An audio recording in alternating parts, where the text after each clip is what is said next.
Stand by. Off and racing, or Mama Tembu stood there flat-footed, missed the kick by 2 or 3. Kick a goal, son, run to fair run. They were the first to leave, and away well also Beccalotti.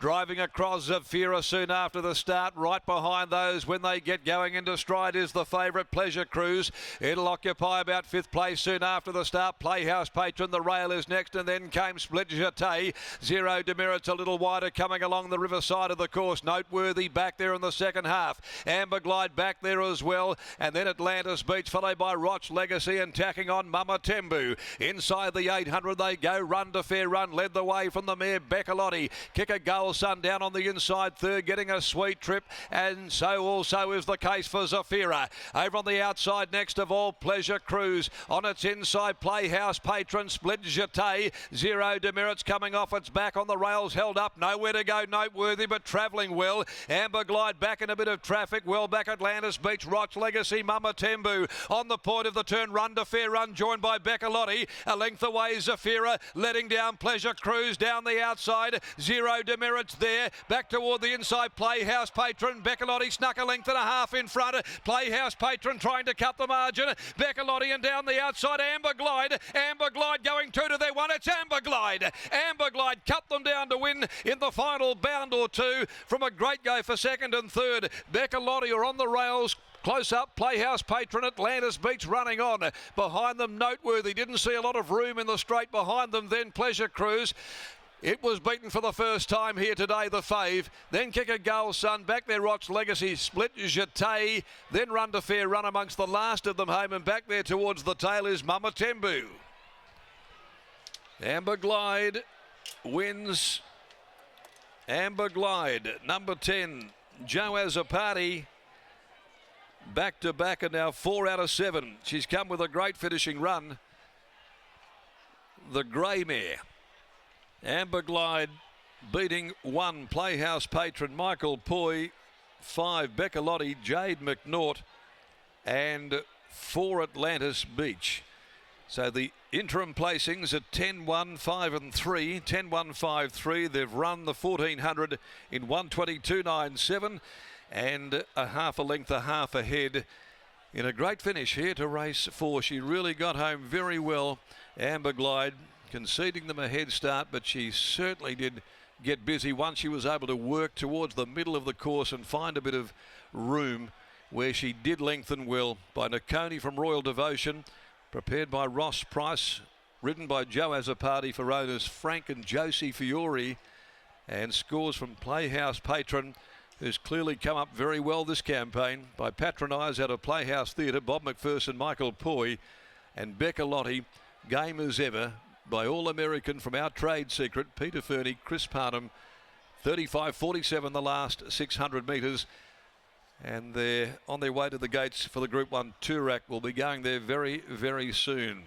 The next event, the Amelia Park Handicap over 1,400 metres.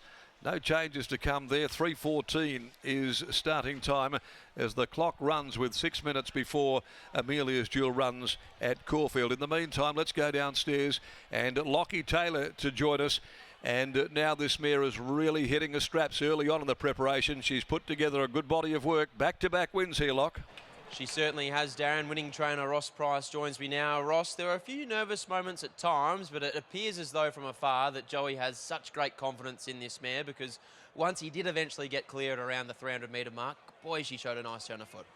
Yeah, that's right. And I think Joey was pretty confident coming in the race, and we were too. Her work on Tuesday was really probably sensational, as good as she's worked, and she's just done well through the week, and I would have been very disappointed if she hadn't run a super race, and she did. You and I spoke after her last start win about the fact that you'd like to target some of the feature mares races over the summer carnival, but she's still quite lowly rated. What do you do with her now? Because those races not only are for somewhat higher rated mares, but they're also 6 to 8 weeks away. Yeah, no, we'll have to have a really good talk about it and see what we do, whether we go again or just back off for a couple of weeks now and just go for those races. I mean, in the past, those races, like I think we got in there last year with Gunmetal Grey, and she'd only won 2 races, so it depends. But we'll have to have a good look at it. I haven't made any decisions. It was a dominant win over 1,400 metres today, but is there a case to say that this isn't even her best trip, that she could even improve more over a mile and 1,800? She'll get a mile on her ear, but it's good. It's great while they're actually setting a really good pace in these races, but she doesn't get away that well. She's sometimes a bit tardy. We put the winkers on today, trying to switch her on a little bit, and she did travel a lot better in running. Well done on the win. Thank you.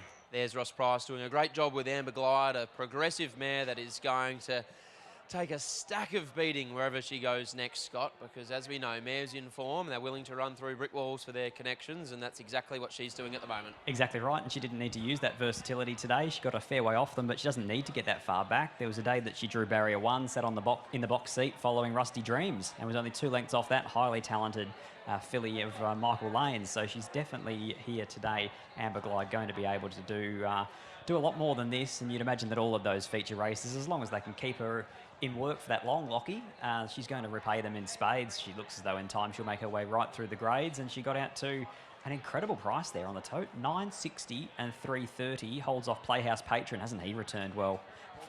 Believe it, Scott, as we were doing our preview, we kept touching upon the fact that she was $5 as she walked into the ring, and as we continued our preview, she's kept drifting and drifting and drifting, and in the end, she's paid a really nice price for those who are happy to follow her in. Here's Joey Azzopardi. Well, Joey, she's doing a really good job at the moment, this mare, and she's got a turn of foot that can get herself out of a bit of bother.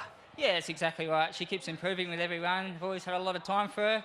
I was probably a spot further back than what I would have liked in the run, but she actually travelled a lot better today with the winkers on, and I was able to get myself out of trouble on the corner. Exciting part is it looks as though she could get further than 1,400, no worries. Yeah, definitely. I think she's going to improve up to a mile, no dramas, and then maybe 18 after that. So we'll just take it each one at a time, but she's got a lot of upside.